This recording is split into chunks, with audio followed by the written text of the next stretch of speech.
উফ, কি ম্যাচ ছিল ভাই গত রাতে! বাংলাদেশ ভার্সেস পাকিস্তানের যে সিরিজ ডিসাইডার ম্যাচটি গত রাতে অনুষ্ঠিত হলো, সেখানে প্রথমে তো বাংলাদেশ জিততে জিততে হেরে যাচ্ছিল, আবার পরে আমরা হারতে হারতে জিতে গেলাম। মূলত আমি আপনাদের অনেকবারই বলেছি হয়তো যে বাংলাদেশ ভার্সেস পাকিস্তান এই সিরিজটি হচ্ছে মূলত আনপ্রেডিক্টেবলের যে বেস্ট দুই টিম, আনপ্রেডিক্টেবিলিটির যে বেস্ট দুই টিম, তারাই খেলছে।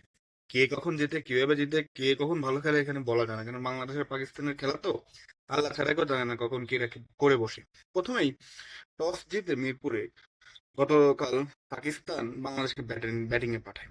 এখানে বলা হলো যে প্রথমে যখন পাকিস্তান টস জিতে বাংলাদেশকে ব্যাটিং এ পাঠালো, মনে হচ্ছিল হয়তো বা পাকিস্তান ভুল করেছে, কারণ বাংলাদেশ আপনার চেজিং এ খুব একটা ভালো না, আমাদের ব্যাটিং খুব একটা পারফর্ম করে না চেজিং এ। বিশেষ করে আপনি যখন 250 প্লেয়ার বা 300 কাছাকাছি রান তুলে দিতে পারেন, তাহলে বাংলাদেশের ব্যাটিং কিন্তু কোলাপস করে। পাকিস্তানে কিন্তু একই কথা, পাকিস্তানও কিন্তু আপনার 300 বা 250-এর উপরে রান ভালো চেস করতে পারে না। তো সেক্ষেত্রে শাহিন শাহ আফ্রিদি যখন টস জিতলো, তিনি ব্যাটিং করলে বাংলাদেশ কিন্তু বেশ চাপে পড়লেও পড়তে পারত। তবে যাই হোক, যে টস জিতেছে সেই আপনার ফিল্ডিং নিচ্ছিল, তিনিও তাই করেছেন।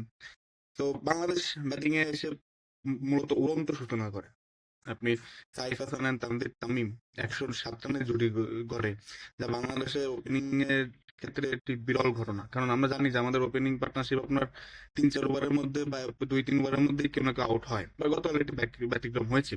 তানজিদ তামিম দুর্দান্ত ছিল, বাট সাইফ হাসান খুব একটা স্বাচ্ছন্দ্যের সাথে তিনি খেলেননি। 56 বলে 35 করেছেন জাস্ট। তো এরপরও নাজমুল হোসেন শান্ত, দেন লিটন দাস, জহির দুদা মোটামুটি 320-330 রান হবে বলে মনে হচ্ছিল একসময়। বাট তাদের ব্যর্থতায় আমাদের 290 রানই হয়, বাট 290 রান কিন্তু কমও না একদম, ঠিক আছে। আমরা শুরুতেই সেকেন্ড ইনিংসে যখন পাকিস্তানের 3 হয়ে যায় প্রথম 3 ওভারে, তখন মনে হচ্ছিল যে না, এই ম্যাচ মনে হয় আমরা এক পেশি ভাবে জিতবো। আবার মাঝে একটা পার্টনারশিপ হলো, দেন 82 রানে 5 উইকেট পড়ে যায় পাকিস্তানের। তখন মনে হচ্ছিল যে না, ম্যাচ এখন আমাদের হাতে। এবার ওই যে আনপ্রেডিক্টেবিলিটি রয়েছে পাকিস্তান টিমের সাথে, আনপ্রেডিক্টেবল তো বস এরা। দেন বা একটা আপনার 80 রান 81 রানের পার্টনারশিপ হয়, 162 রানে বা পাকিস্তানের 6 উইকেট পরে, দেন আবার 50 রানের পার্টনারশিপ হয় ফাহিম আশরাফের সাথে। সালমান আলী আগা তো দুর্দান্ত খেলেছেন, দুর্দান্ত 100 করেছেন। দেন শাহিন শাফরিদির সাথে যখন সালমান আলী আগা স্বাচ্ছন্দ্যে ব্যাটিং করতেছিলেন, তখন মনে হচ্ছিল এক পর্যায়ে না, আমরা মনে হয় জিতা ম্যাচ হেরে যাচ্ছি। বাট ওদের লাস্টের 3 ওভারে আপনার যখন 3 ওভারে 33 রান আগে সালমান আলী আগা সেট ব্যাটসম্যান রয়েছে, তখন কিন্তু ম্যাচ পাকিস্তানের হাতেই ছিল। বাট তাসকিনের ওই ওভারে 16 ওভারটা পিক করতে পারেনি সালমান আলী আগা, এবং তিনি আউট হয়ে যায়।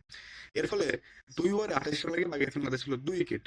তখন মুস্তাফিজ পর পর দুইটা ছয় খায় একবারে, বাট লাস্টের বলে মুস্তাফিজ খোঁড়াতে খোঁড়াতে বল করলেও সে আরিফকে আউট করে। এবং লাস্টের ওভার তো আপনারা দেখেছেন যে 1 ওভারে 14 লাগে, তখন নিশাদ হোসেন কি দুর্দান্ত বল করেন, তখন 12 রানে বাংলাদেশ এই সিরিজ জিতে।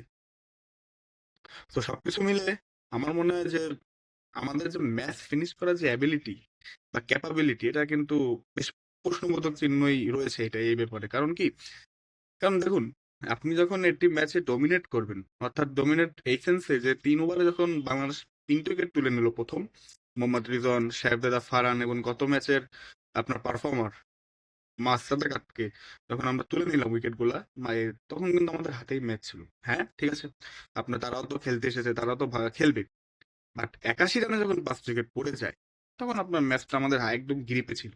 এসব ম্যাচ আপনার বড় বড় টিম কিন্তু খুব কমই সুযোগ দেয় প্রতিদ্বন্দ্বী টিমকে কামব্যাক করার। এটাতে আপনার সেকেন্ড ওডিতে দেখেছেন যে যখন বাংলাদেশের আপনার 27 রানে 3 উইকেট পড়ে যায়, বাংলাদেশকে কিন্তু আর কামব্যাক করতে দেয়নি পাকিস্তান। হ্যাঁ এটা ঠিক যে বাংলাদেশের ওরকম ব্যাটসম্যানও নাই যারা ক্যালকুলেটিভ ভাবে খেলবে, ঠিক আছে, বরং বা ম্যাচুর ম্যাচুর ব্যাটসম্যান নেই বাংলাদেশের, এটা ঠিক।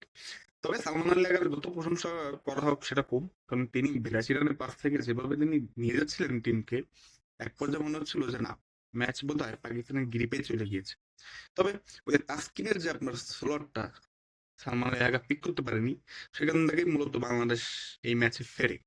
তবে শাহিন শাফরি তো গতকাল আপনার দুর্দান্ত ব্যাটিং করেছেন গত রাতে, দুর্দান্ত ব্যাটিং করেছেন। তবে রিশাদ হোসেনের কথাটি বলবো যে রিশাদ হোসেন এই ম্যাচের খলনায়ক হতে পারত।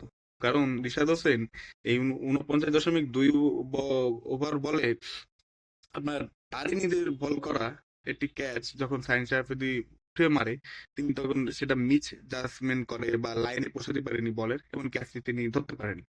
আবার এই রিশাদ হোসেনই আপনার একটা ফিল্ডিং মিস করে, এবং এর ফলে সেটা সহজ রান আউট সাইন সাহেবের, সেটা সে করতে পারেনি। সো আবার তো 6 ওভারে আপনার 54 রান খেয়েছিল। সো সবকিছু মিলে আপনার 9 করে প্রতি ওভারে রান খেয়েছিল। রিশাদ হোসেনের কালকে ব্যাড ডে ছিল। সেই রিশাদ হোসেনই যখন লাস্টের ওভার আসে এবং শাহিন আফ্রিদি যখন মারমুখো ছিল, মনে হচ্ছিল যে 2টা বলে 6 মারলেই তো ম্যাচ শেষ লাস্টের 2 বলে। তো সেখানে লিটন কুমার দাস একটা ভালো স্মার্ট কাজ করেছেন যে ৪৯.৫ ওভারে বোলিং এর সময় আপনার একটি বল দেখেছেন যে আম্পায়ার হোয়াইট ডাকে, বাট সেটা দেখে মনে হচ্ছিল যে না, ব্যাট, বুট বা কোথাও তো একটু লেগেছে, নাহলে বল এতটা টার্ন করার কথা না। হ্যাঁ, রিভিউ নেই যখন বা লিটন কুমার দাস এলবিডব্লিউ রিভিউ নেই, কারণ ইন্টারন্যাশনাল ক্রিকেটে তো আপনার হোয়াইটের জন্য রিভিউ নেওয়া যায় না। তখন দেখা যায় যে আপনার দেখতে পাই যে ব্যাটে লেগেছে, বেশ ভালোভাবেই লেগেছে। হ্যাঁ, শাহিন শাহ আফ্রিদির যে এক্সপ্রেশনটা ছিল সেটা দেখে মনে হচ্ছিল যে ব্যাটে লেগেছে। মূলত তিনি তো জানতেন যে তার ব্যাটে লেগেছে। ওই মানে বলতে চাই না, তবে একটু চোরামি করতে গিয়ে ধরা খেয়েছে। এখানে স্পোর্টসম্যানশিপ কোথায়? আসলে স্পোর্টসম্যানশিপ আপনার exist করে না। ঠিক আছে? এটা depends on character, depends on গেমসিফিকেশন। ঠিক আছে? সো এর ফলে বাংলাদেশ কিন্তু এখন টি-20 আপনার আইসিসি ওডিআই র্যাঙ্কিংয়ে ৯ নম্বরে চলে এসেছে এবং আমরা এখন কোয়ালিফাইড আছি। এতদিন বাইরে ছিলাম, এখন আছি। এখন বাংলাদেশের রেটিং পয়েন্ট সম্ভবত ৭৯ হবে এবং ওয়েস্ট ইন্ডিজের ৭৭। সো আমাদের জন্য এই সিরিজটি অবশ্যই জেতার দরকার ছিল এবং আমরা জিততে পেরেছি, এটাই অনেক। অ্যান্ড তাসকিন আহমেদ গতকাল দুর্দান্ত বোলিং করেছেন। সত্যি কথা বলতে তাসকিন যে কটা পার্টনারশিপ হয়েছে তাসকিনই এসেই ব্রেক করেছে। সেটা মুস্তাফিজও ভালো ছিল। হ্যাঁ, মুস্তাফিজ কালকে খুব আঘাত পেয়েছে, ঠিক আছে, তবে তারপরেও মুস্তাফিজ উঠে লাস্টে যে বলটা করেছে এবং সেখানে আরএসএফকে আউট করেছে, সেটাও কিন্তু একটা টার্নিং পয়েন্ট আপনি বলতে পারেন। স্যার আপনার সবকিছু মিলে না, এটাও খারাপ ছিল না, ঠিক আছে। সো বাংলাদেশের ব্যাটিং আরো একটু ভালো করতে হবে। আমাদের এইসব ম্যাচে আপনার ৩২০-৩০ তো হওয়ার কথা ছিল, বাট লাস্ট ১০ ওভারে আমরা মাত্র ৭৭ রান তুলতে পেরেছি। তো সেটা আপনার কোনো ভালো কিছু না, কারণ লিটন কুমার দাস ছিল, তৈরি ছিল, আফিফ হোসেন ছিল।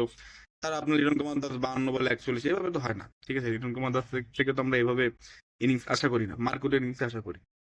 তো যাই হোক, অনেকে বলতেছে যে পাকিস্তান ৬টা ডেবু করেছে এই সিরিজে, ৬ জন নতুন প্লেয়ার এনেছে, তাদের পূর্ণ শক্তি দল ছিল না, বা এসব হচ্ছে আপনার শাক দিয়ে মাছ ঢাকা। পাকিস্তানকে তো আর আমরা বলি নাই যে আপনারা ৬ জন প্লেয়ার আনেন, ঠিক আছে। আর বাংলাদেশে বড় বড় দল আপনার ইন্ডিয়া, সাউথ আফ্রিকার মতো দল, অস্ট্রেলিয়ার মতো দল পূর্ণ শক্তিতে এসে কিন্তু হেরেছে। তো ওটা দিয়ে আপনার বললে লাভ হবে না, এগুলো জাস্ট হচ্ছে গা বাছানো। তো এইসব আমরা বুঝি। তো যাই হোক, বাংলাদেশ ভার্সেস পাকিস্তানের সিরিজ শেষ হলো, অ্যান্ড টু বি অনেস্ট 3 দিন হলে হতে পারতো, বাট সেকেন্ড ওডিয়া সামো আমরা হেরে গিয়েছি। বাট অ্যাটলিস্ট সিরিজ জিতেছি এবং আমাদের গতকালের ম্যাচে জেতার দরকার ছিল, কারণ আপনি যখন জিততে জিততে হেরে যান একটি ম্যাচ, তখন কিন্তু আপনার সেই ম্যাচের যে রেজাল্ট সেটা কিন্তু আপনার ম্যাচ শেষেও অনেক ম্যাচে থাকে, ব্যাড ইম্প্যাক্ট থাকে, আপনার মধ্যে আত্মবিশ্বাস কমে যায়। বাট গতকাল যেভাবে আমরা জিতেছি, আমাদের আত্মবিশ্বাস আরো বাড়বে এবং সামনের সিরিজগুলোতে আমরা হয়তোবা আরো ভালো করবো।